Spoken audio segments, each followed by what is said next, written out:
Boa tarde, senhor presidente, a todas as deputadas, deputados que hoje fazem parte estão participando dessa importante reunião nossa, dessa sessão, a todos aqueles que nos acompanham pela Rede Alesp. Primeiramente, senhor presidente, eu gostaria de me solidarizar com as milhares de famílias que perderam seus entes queridos pela Covid-19. Já são 5.466 mortes até o período da manhã hoje. Certamente, infelizmente, esse número vai aumentar até o final da tarde de hoje, com a vinda de novas contagens de outros estados. O estado de São Paulo está sofrendo muito nesse sentido, sobretudo a cidade de São Paulo e a região metropolitana. Portanto, a gente primeiramente precisa fazer este gesto de solidariedade, e eu penso que um projeto como este, que foi elaborado pela mesa diretora, demonstra, de certo modo, isso, claro, com questões que eu vou abordar aqui, com as quais eu não concordo. Mas queria, senhor presidente, deixar claro também como a gente fica inconformada com a conduta que o presidente da República toma num momento como este. Né? Não tem uma palavra de apoio, não tem uma palavra de carinho, não tem uma palavra de conforto para as famílias que perderam seus entes. Até ele não ser propositivo do ponto de vista de fazer esse enfrentamento como deve, e as projeções são muito ruins para o nosso país, no sentido da perspectiva de crescimento dessa doença, mas pelo menos, no mínimo, mostre a sua sensibilidade, se é que ela existe, em relação a esse número de mortos que vai nos colocar, a continuar desta forma, entre os países onde maior vai ser a letalidade por conta do Covid-19. Em relação ao projeto, eu queria dizer que alguns pontos foram importantes negociados e retirados do projeto, como, por exemplo, não descontar, que eu já tinha me colocado e me posicionado nesse sentido na sessão anterior, nossa, em relação aos descontos do salário alimentação, do Vale Alimentação e do Vale Refeição, que me lembro ainda que eu disse que isso seria uma crueldade, e felizmente o bom senso prevaleceu, e a gente não tem mais o desconto, não terá, neste projeto que ora nós estamos discutindo, não haverá mais o desconto sobre essas duas questões, que é tão importante, parece que não, mas próximo de R$300 é muito importante para os servidores da Assembleia, sobretudo para os servidores que agora estão recebendo quase essa punição, porque descontar salário, primeiro que nós continuamos achando que é algo inconstitucional. É uma conquista o salário. Historicamente, o nosso partido nunca, em nenhum momento, eu estou já no meu 5º mandato aqui na casa, em nenhum momento, em qualquer discussão, nós nos colocamos favoravelmente a descontos de salário, a diminuição de salário. Diminuição de salário é uma punição pela qual a lei não tem nenhuma garantia legal. Por isso mesmo que eu penso que qualquer ação na justiça poderá ser exitosa nesse sentido, no sentido de impedir que isso aconteça. O próprio presidente do Senado, Alcolumbre, ele propôs o congelamento dos salários dos seus servidores, e não desconto. Congelar por um período, congelar enquanto dura a pandemia, congelar enquanto estamos sob o decreto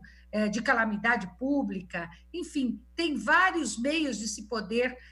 fazer isso de uma forma a não ferir um direito tão arraigado, né, uma conquista tão importante da classe trabalhadora. Por isso mesmo que a gente tem que sinalizar que esse aspecto, infelizmente, não foi bem aceito e continua não sendo aceito por nós. Até porque, dos 318 milhões, que parece que será o montante da economia, com várias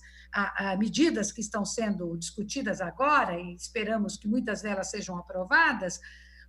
certamente o impacto desses cerca de 2.000 trabalhadores que vão abrir mão de uma parcela do seu salário não vai ser tão grande nesse montante que nós economizaremos. Eu não poderia deixar de destacar que apresentei uma emenda para descontar a verba de gabinete, de modo que esse percentual maior pudesse, inclusive, servir para evitar que o desconto que ocorresse, o desconto sobre os servidores. Então, inicialmente, o projeto da mesa apresentou 30%, eu apresentei uma emenda para 50% do desconto da verba de gabinete e acabou ficando em torno de 40%. Eu tenho certeza, e quero aqui, o deputado Campos Machado fez algumas falas nesse sentido, eu tenho certeza que para todos nós, esses recursos são utilizados para podermos atuar da forma como devemos, né? Seja através de aluguel de veículos, seja através de contrato, seja através de gráfica, seja através de uma série de coisas que faz parte do exercício do nosso trabalho parlamentar. E a maioria absoluta dos deputados precisam desses recursos. Mas, como o momento é de ceder algo, eu pensei que propus esse desconto já vindo na mesma toada que a mesa diretora também apresentou, e agora fica em torno de 40%. Eu acho que vai ser uma medida provisória, mas importante também para se somar outros descontos, como, por exemplo, o Fundo de Reserva da Assembleia, que vai repassar aí para esse montante cerca de 80% do seu total, que vai girar em torno de 56 milhões de reais. Então, acho que são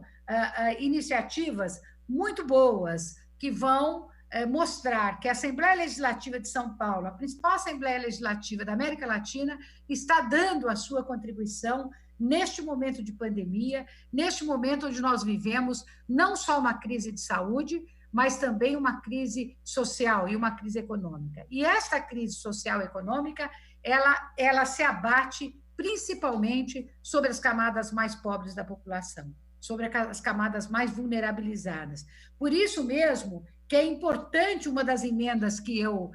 li hoje pela manhã, destinando uma parte desses recursos para a segurança alimentar, o que é importante, porque tem gente que está passando fome, tem gente que já está na miséria. Hoje o IBGE trouxe o aumento do desemprego no país, e isso é só a primeira consequência de poucos dias de uma pandemia que se acentuou muito nesses últimos dias, mas, infelizmente, a gente sabe que também as projeções dos economistas é que esse número de desemprego vai aumentar ainda mais. Portanto, esses recursos precisam ser voltados para ações que possam fazer chegar, inclusive, meios de subsistência, meios de sobrevivência, como cestas básicas, como kits de higiene pessoal, que precisa chegar até a comunidade mais pobre. E também o governo do Estado, volto a insistir, precisa, se tem acertos na área sanitária, na área da saúde, com o apelo para o isolamento social, o apelo para o distanciamento social,